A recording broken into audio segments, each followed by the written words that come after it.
This is how it all started. Barry Champlain worked in a company selling suits to people, always catching the attention of others, selling the best of the best, because of his clear yet persuasive voice. Because of Barry Champlain's voice, his friend decided to introduce Barry to a talk show host by the name of Jeff Fisher. Jeff Fisher was so fond with Barry's voice that he gave Barry the opportunity to become a guest on his show, and very gladly Barry accepted the offer. Someone I've got to meet. What, Vince? What? Guess who this is? Go ahead, guess. I have no idea, Vince. Your cousin Al. No, not a joker. Hey, Jeff, say something. What is this, performing seal time? Cut another caller off. Your history. You're on Talk of the Town. I skip many scenes now to where Barry stops Jeff Fisher from hanging up the phone so that he can give his 2 cents to the caller. Jeff was extremely mad, maybe because Jeff felt disrespected that Barry had interrupted. But I truly think it's because Jeff was scared, that he was scared to lose his job to a rookie like Barry, and that's what ended up happening. Yeah, I'm listening to you, Michael. What's up? I heard your little advertisement there for the pizza place. Yeah, Jericho's Pizza. Yeah, I love that pizza. What about it? Don't you like it? You sound like you'd love I it. happen to enjoy Jericho's Yeah? pizza, and all I wanted to say to you tonight, Mr. Champlain, was I have an interest in this place, or at least some certain friends of mine do. Just use one syllables, Billy. I mean, if it's really difficult. Oh, Billy, All right. Michael. Hey, smart guy. Just use smart one guy. syllable. Hey, smart guy. Oh, we're smart guy. Hey, smart guy. We got somebody with a little lip on us tonight. Hey.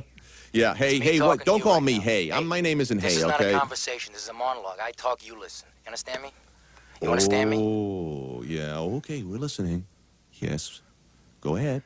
I don't want you making any more of these comments about the place, all right? About the pizza joint. Oh, why do you got relatives that There are run that people who place or gotta make something? money Your on Uncle this. Vinny or There are something? people who Does got- he there are own it? people- Huh? there are- Hey, you know what I I think, am Michael? I saying think my you're family. a meatball. Debbie out in Highland Park. My name is Debbie. Yeah, hello, Debbie. Good. How old are you, Debbie? I'm 23. Well, what do you do, Debbie? Well, I don't do anything. Well, when was the last time you did something, Debbie?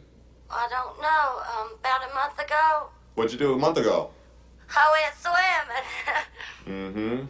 What do you do for money? I got my brother. I haven't made any. Debbie, you're 23 years old. You're a leech. Don't you think it's time you got off your duff, started making some money? Well, not really. I got everything I wanted. Yes, but Debbie, what do you need? Well, What are you missing that you need? a guy, a boyfriend. A guy?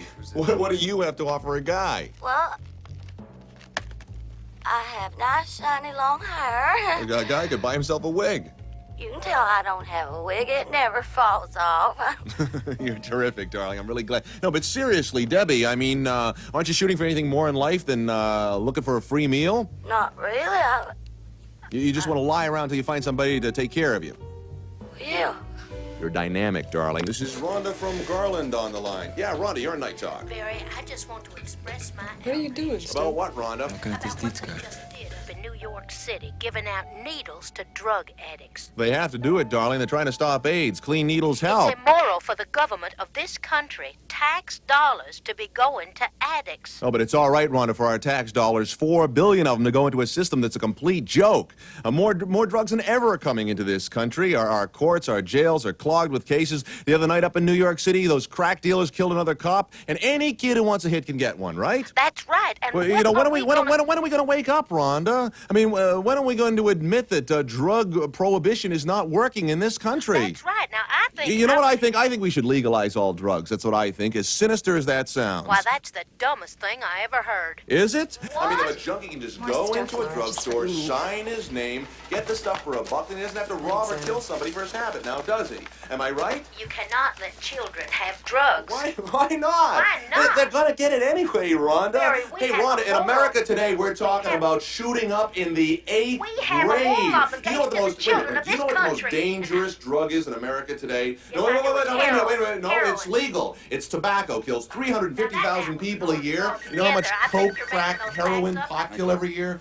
4,000 people, Rhonda. Will you Jeff, listen to the sense? Will you listen to logic, Rhonda, please? Darling, The listen to one only thing, here it is people another. Now, who I think benefit from prohibition are the gangsters making the money on it, the politicians condemning it and getting your vote, and who foots the bill? You, Rhonda Q. Sucker. beg your Hey, pardon, it could man. end This is tomorrow. Rhonda The Q. Sucker, Mr. $200 Champlain. billion drug problem in this country could disappear overnight. putting anything Legalize the damn stuff. Do it today, right after this message. I'm Barry Champlain. This is Night Talk.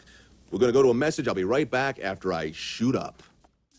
As you can see, Eric Bogosin, playing Barry Champlain and the original creator of the screenplay for talk radio, wasn't the most liked character because of his way of explaining to callers the harsh, cold truth. He was always very crucial in how he reacted towards callers, putting those callers down. By the way he talked to certain callers, he triggered their emotions, creating them to hate Barry Champlain to the point where Barry started receiving death threats. These death threats were a sign. They were a sign of what's going to happen to Barry in the future. Death. This built suspense within the film, allowing me to guess which character would murder Barry. But because of the amount of people which talked rudely to Barry, the murderer was comfortably camouflaged. This film, Talk Radio, is about a talk show host who always tells the crucial truth, mixed with his own crude point of view. He becomes so stuck on his job that he becomes oblivious to how people feel about the things Barry Champlain says. For example, Barry talked very poorly about the order, talking harshly about the white nationalist group. He used the wrong use of words, which stirred up so many people. I believe this is why Barry had been murdered in the end of the film. As I looked more into the murder of this false character, Barry Champlain, I then realized that the script was then created based on bibliography about a talk show host in Denver by the name of Alan Berg. This was a true story. Alan Berg was a Jewish American talk show host in Denver and Colorado. Alan Berg was extremely notable for his liberal, outspoken perspectives on serious issues and his confrontational interview style. After several years of becoming one of the most hated talk show hosts, because of his crude responses to people's general life issues, he was fatally shot dead in the driveway of his own Denver townhome. He was murdered by members of the white nationalist group, The Order. By reading Ebert's review, I have noticed that the suicidal and self-destructive character, which Oliver Stone, the director of this film, had mistaken Berg's personality, while the real Alan Berg was a calm, older man who did what he loved to survive.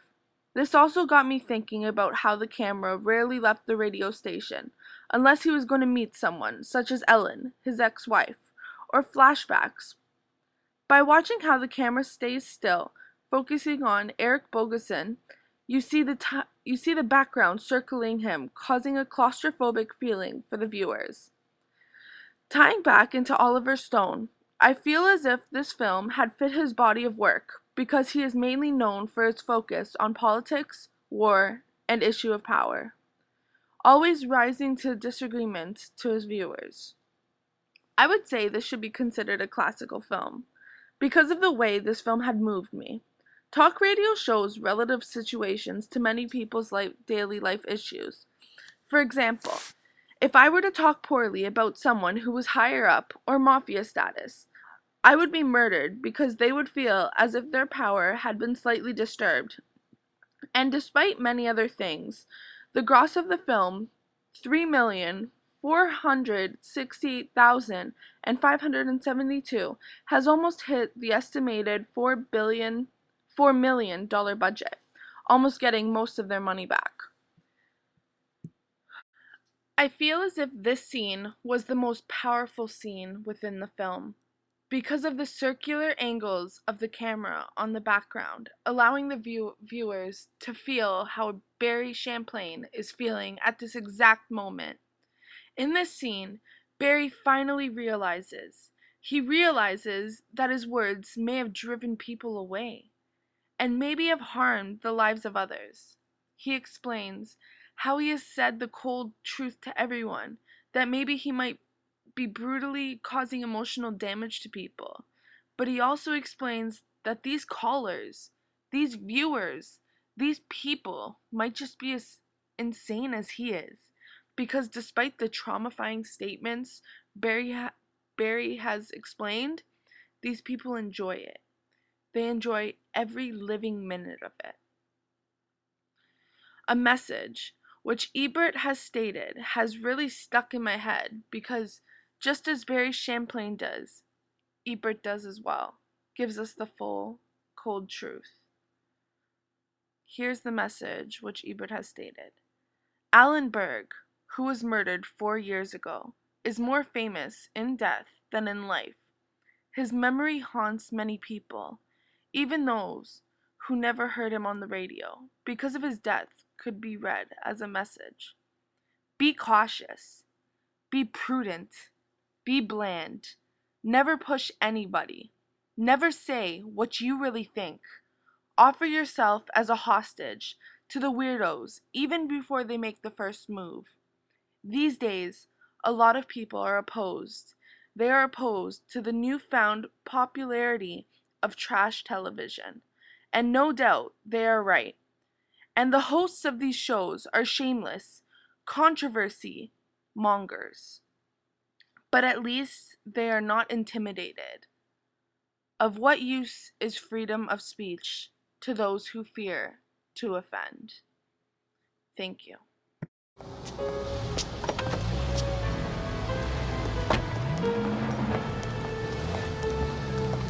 Excuse me, Barry. Barry? Mr. Champlain? I hate to bother you. Do you think you could give me an autograph, please? Some show tonight. Sure. What'd you say your name was? You're dead, fucker!